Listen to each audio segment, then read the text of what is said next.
So we're going to do a little bit of a different Patreon episode today because we got some, I don't even know if I want to call it news. We got something to talk about earlier today, which we're going to open with, which is Tom Thibodeau was asked a question about, I listened to it on maximum volume and I could not for the life of me hear the question. I think the question was about like a general question about how is Mitchell Robinson going to impact the team or the defense specifically. I think it was a question about Mitch. Could have been a question about the defense. I can't tell you because I tried to find a better version of it and I couldn't find any different version. But someone asked them a question about something probably related to the Knicks. And Tom Thibodeau, I'm going to read.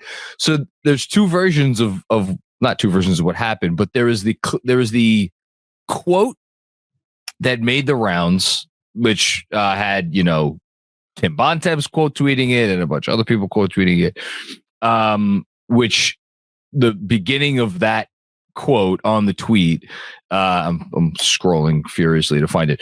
We've gone 50-something games without our starting center, guys. And that was the start of the quote. We've gone 50-something games without our starting center.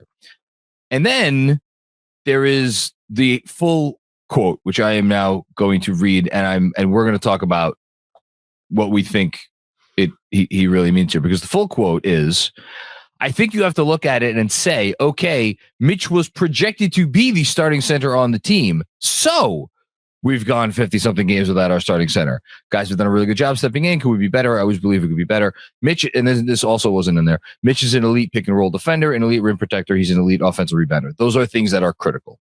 End quote. It's such bait. It's not news, it's bait. Tibbs is just feeding the news cycle. And you know what else? Because he paused slightly before he said the first part, which is the other thing that I find interesting. I wrote this in Wednesday's newsletter. I don't tend to sit here and parse out Tibbs's words anymore because I think 98.7% of what he says is absolute nonsense, and he knows it and he knows exactly what he's doing. That said, I will ask you, what do you take from this? It reminds me a lot of a off-season pod we had where Tibbs had an interview on NBA.com. That was this summer. Yeah, this past offseason. And he said something like, and we were parsing out every line of what he said. It was something about Julius can play the 5 and OG can play the 5. He was talking before all the acquisitions. So he was talking about, Mikal had already been on. Mikal was here, and no, it was. But it was pre-Towns. It was like a couple weeks before Towns. I want to, because I'm trying to. That sounds right, because I know Hartenstein was already gone. Hartenstein was gone. Yeah. So he was saying, he was talking about like the flexibility that the team is going to play with, and we were like talmudically parsing out each and every line and word, and it's kind of a silly exercise because he throws a lot out there. He's not in some ways he's purposeful with what he says. But in other ways, I think he just throws words out there. I don't think he cares all that much about these press conferences. I don't think it's something he wants to do, and he does a lot of cliches and gets out of there. But I think it's worth discussing why. So he says projected, he was projected our starting center. Now let's start there. When was he projected the starting center? Because in Thibodeau's mind. In Thibodeau's mind. By the time Towns was acquired, Mitch was not going to play. Like, we all knew he was going to be out for months. So at what point? What does he mean by project? What does he even mean? Who was projecting this? Nobody. Precisely nobody. Here's what I think he's doing. Can I just... Here's what I think he's doing. Please. I think he's looking at all the same dog shit numbers that we're looking at about how this team can't defend a swift breeze. I was on with Howard Beck earlier today, and I had been researching for the newsletter.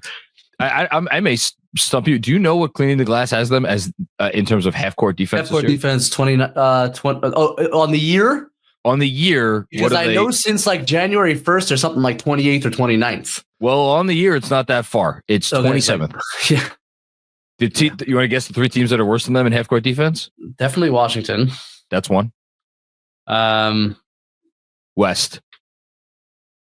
Washington, Utah. Yes. And the third one may surprise you a little bit, although I'd give it away. Atlanta? What? Atlanta? Close. Chicago. That doesn't surprise me at all, actually. Yeah, it's bad. It's really bad.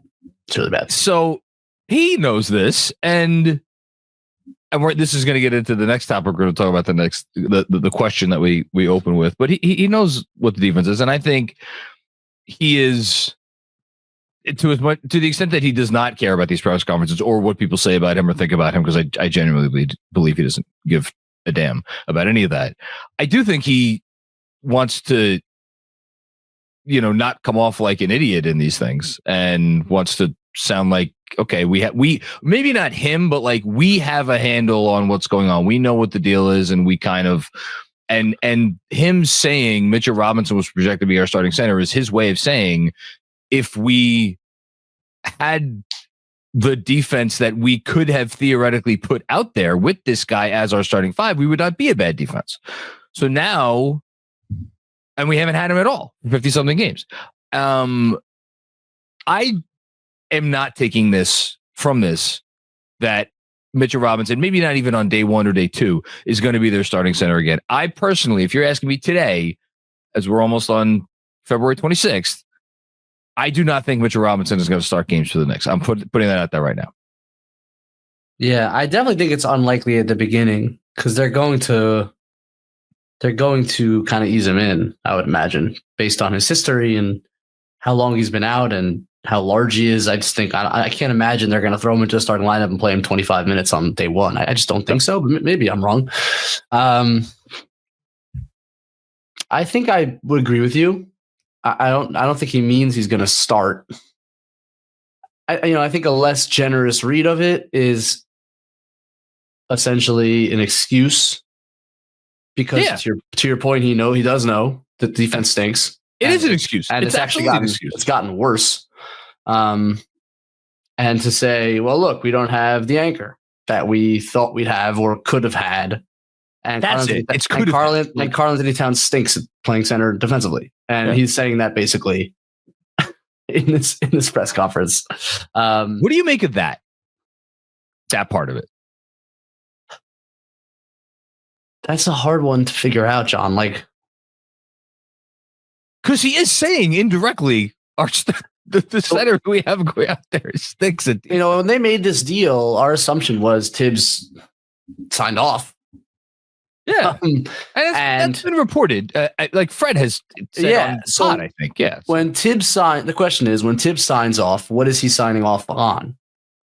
Is he signing off on? I think that with OG and McHale in tow, Josh Hart, and a little more experience under his belt, and playing in Minnesota the way he did on good defenses, I think we can actually build a good defense with him at center. Or is he signing off on, at some point, I'm going to play center with him when we get serious? We don't know, and we've been trying to figure that out. I think if I had to guess, I think their thinking is, we know Mitch is going to be out for a long time this season, so we are going to get all the evidence that we need about what Karl-Anthony Towns could do at the 5. And they've gotten not all the evidence, because to your point, to your recent grade book, they have not played zone, so we don't know that. And have they switched enough with him against the teams that matter to get enough of a sample size for their liking? I don't know. That's the other lever you keep talking about. Yeah, and I don't think they have. I think they've done it far too little. And yet, in Tibbs' post-game comments after this last Boston game, he said something interesting. Someone asked him about the switching. He said, yeah, we did a really good job, did a good job switching out, but then we weren't able to secure the rebounds. That's what he said, essentially. And looking back at the tape, they did struggle on the boards. I don't actually know how much it had to do with the switching, maybe a little bit. But that's clearly in his mind Like that is the absolute trade-off that he's not willing to make enough. And I get it. I get it. And like the half-court defense being 28th, but the actual defense being whatever it is now, 17th. Or now it's down to 20th. Jeez. Yeah. But for a while, it was middle of the pack, even as that half-court defense was bottom of the league. Yeah. The reason that was the case for a long time was because the controllables were under control, right? They were rebounding the basketball. They were not fouling, which they still aren't. And they started actually forcing turnovers 2025 and on. But they controlled the controllables and controlled transition defense, right? Their transition defense was solid most of the year. I think that's also slipped of late. Right, so that's where you're getting to your 20th defense now, is those kind of controllables are slipping, and they've been worse on the boards. And I think his feeling is, okay, we start switching Cat out now. He's been our monster on the boards all year. We start switching him out. Where are the rebounds coming from? And he's too nervous about that to do it consistently. So I don't think he's done it enough, but that is his thought process. He's expressed it.